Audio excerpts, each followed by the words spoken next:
സൗബിക ഈ സിനിമ ചെയ്തിരുന്ന സമയത്ത് അല്ലെങ്കിൽ ബാസിനെ പറയണ്ടേ അതായത് ഇത് സെലക്ട് ആക്കുന്ന സമയത്ത് അല്ലെങ്കിൽ ഇതിന്റെ വർക്ക് നടക്കുന്ന സമയത്ത് ബാൻ അങ്ങനത്തെ ഒരു ഇൻസിഡന്റ് നടന്ന സമയമായിരുന്നു ബാസിയുടെ. അപ്പോൾ ആ സമയത്ത് പോലും കൂടെ നിൽക്കുന്ന ഫ്രണ്ട്സ് കുറച്ച് പേരുണ്ടായിരുന്നു. അപ്പോൾ ഇങ്ങനെ ആസ് എ പ്രൊഡ്യൂസർ ഇതൊരു എന്തെങ്കിലും പ്രശ്നമായിട്ട് ആ സമയത്ത് വന്നിരുന്നോ?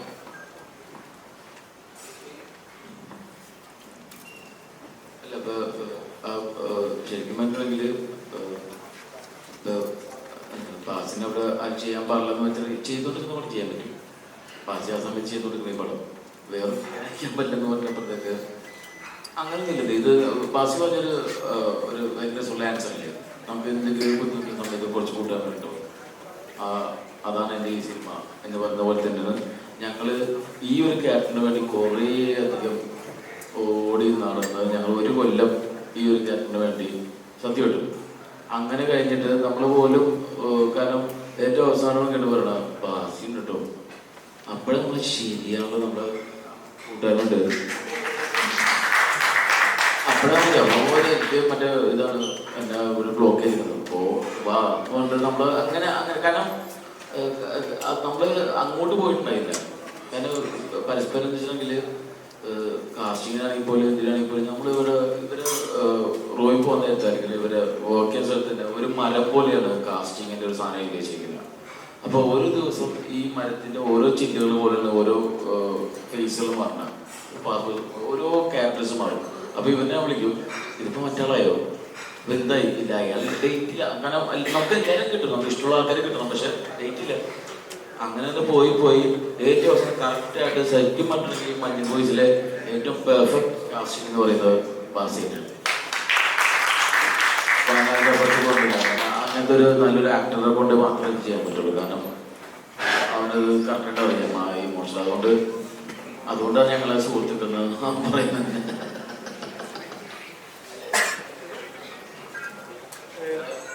റിയൽ മഞ്ഞുമൽ ബോയ്സിനോട് ഒരു ക്വസ്റ്റ്യൻ. നിങ്ങളുടെ റിയൽ ലൈഫ് അതേപോലെ തന്നെ സിനിമയിൽ കാണിച്ചിട്ടുണ്ടെന്ന് പറഞ്ഞു. അപ്പൊ ഏതെങ്കിലും ഒരു അവസരത്തിൽ നിങ്ങൾ അനുഭവിച്ചൊരു സംഭവം എന്തെങ്കിലും കാരണത്തിൽ സിനിമയിൽ നിന്ന് ഒഴിവാക്കപ്പെട്ടോ അല്ലെങ്കിൽ അങ്ങനെ കാണിക്കാത്ത എന്തെങ്കിലും സംഭവം നിങ്ങൾ അനുഭവിച്ചിട്ടുണ്ടോ?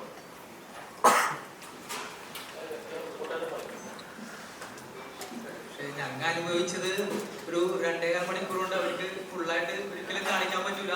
എന്തായാലും കാണിക്കേണ്ട രീതിയിൽ നല്ലോണം ഉൾക്കൊണ്ടിട്ടുണ്ടെന്ന് എനിക്ക് പറയാൻ പറ്റുള്ളൂ. കാരണം അനുഭവിച്ചത് ഒരിക്കലും പറഞ്ഞു തീർക്കാൻ പറ്റൂല. ഇപ്പൊ സിദ്ധു ആണെങ്കിലും ഒരു എത്ര പ്രാവശ്യങ്ങളും നല്ല ഒരുപാട് പ്രാവശ്യം ഞങ്ങളുടെ കഥ ചോദിച്ചു. പക്ഷെ ഓരോ പ്രാവശ്യം പറയുമ്പോഴും പുതിയ എന്തെങ്കിലും നമുക്ക് പറയാനുണ്ടാവും. അങ്ങനെ ഒരൊറ്റ പ്രാവശ്യം കൊണ്ട് തീർക്കാവുന്നതാണില്ല ഞങ്ങളുടെ അന്നത്തെ കഥ.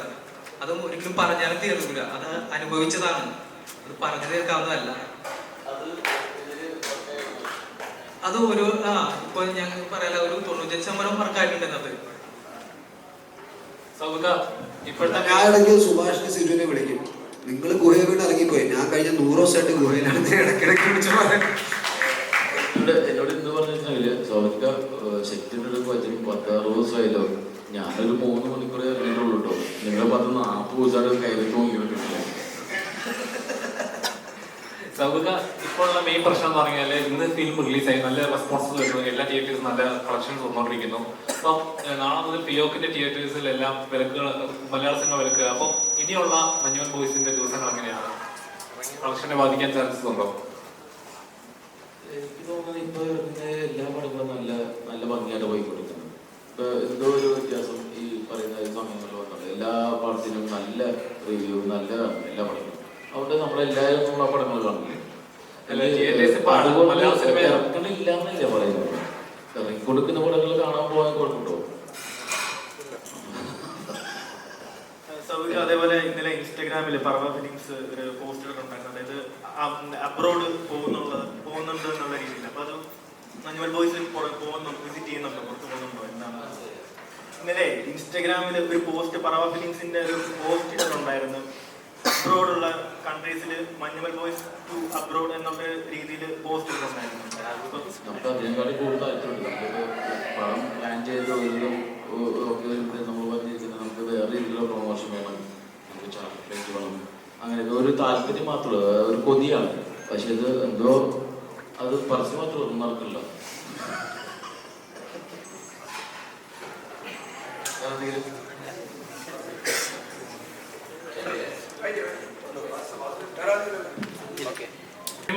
തുടക്കം തന്നെ അതിന് ടൈറ്റിൽസ് കാണിക്കുന്ന തന്നെ ഗുണ സോങ് അത് ഇതുവരെ മലയാള സിനിമയിലെ കണ്ടിട്ടില്ലാത്ത രീതിയിൽ ഒരു നോർമൽ ഒരു സൗണ്ട് ട്രാക്കിലായിരിക്കും ടൈറ്റിൽസ് കാണിക്കുക, അല്ലെങ്കിൽ അങ്ങനത്തെ ഒരു എന്തെങ്കിലും ബീജം വെട്ടിട്ടായിരിക്കും കാണിക്കുക.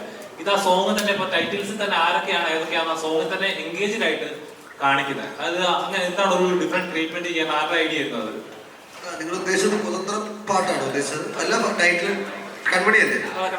കൺമണി അത് ആൾക്കാരൊന്ന് അവരുടെ മൈൻഡ് ഒന്ന് റിഫ്രഷ് ചെയ്യാൻ വേണ്ടിയിട്ടാണ്. ഗുണം എന്താണ്, ആ പാട്ട് എന്താണെന്ന് റിഫ്രഷ് ചെയ്തിട്ട് പടത്തിൽ കയറ്റാൻ വേണ്ടിയാണ് അത് അവിടെ വെച്ചിരിക്കുന്നത്. അതിന്റെ ടൈറ്റിൽ ഗ്രാഫിക്സ്, ആ പാട്ട്, പിന്നെ പാട്ടിന്റെ ആ പാട്ടാണ് സിനിമയുടെ ഒരു മെയിൻ കോർ. അത് കഥാപരമായാലും സ്ക്രിപ്റ്റുപരമായും ആ പാട്ട് ഭയങ്കര ഇമ്പോർട്ടൻ്റ് ആണ്. പിന്നെ നമുക്ക് എല്ലാവർക്കും ഭയങ്കര ഇഷ്ടപ്പെട്ട പാട്ടാണ്. അപ്പോൾ ആ പാട്ട് ഒന്ന് ടീസ് ചെയ്ത് കട്ട് ചെയ്ത് പിന്നെ ലാസ്റ്റ് ക്ലൈമാക്സ് കാണിക്കാന്നുള്ളൊരു മനഃപൂർവ്വമായ തീരുമാനം തന്നെയായിരുന്നു.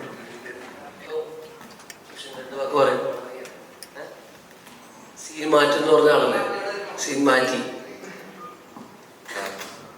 ഞാൻ ഉറങ്ങിയിട്ടില്ല ഇന്നലെ രാത്രി. ഭയങ്കര എക്സ്പീരിയൻസ് ആയിരുന്നു. ഞാൻ എന്താ പറയാ, ഞാൻ നേരത്തെ പറഞ്ഞിട്ടുണ്ടായിരുന്നു ഈ പടത്തിന്റെ ഡയനാമിക് പറയുന്നത് ഇങ്ങനെയാണ്. അപ്പം ഓരോ സ്ഥലത്തും ഓരോ ആൾക്കാർ റെസ്പോണ്ട് ചെയ്ത് കണ്ടിട്ട് ഞാൻ സൈഡിലോട്ട് നോക്കി ആൾക്കാർ എങ്ങനെയാണ് ഇത് റെസ്പോണ്ട് ചെയ്യുന്നത്. അപ്പം സീറ്റിന്റെ ഇടയിൽ നിന്നിട്ട് ഇങ്ങനെ നഖം കടിക്കുന്ന കണ്ടപ്പോൾ എനിക്ക് ഭയങ്കര സന്തോഷം. ആൾക്കാർ ടെൻഷൻ അടിച്ച് മരിക്കുന്നുണ്ടായിരുന്നു. അപ്പം ഇമോഷണൽ ഞാനും കുറച്ച് കരഞ്ഞു സത്യം പറഞ്ഞാൽ. ആൾക്കാരുടെ കൂടെ ഒരുമിച്ചിരുന്ന് കണ്ടപ്പം ഭയങ്കര ഇമോഷണലായി. അടിപൊളി എക്സ്പീരിയൻസ് ആയിരുന്നു.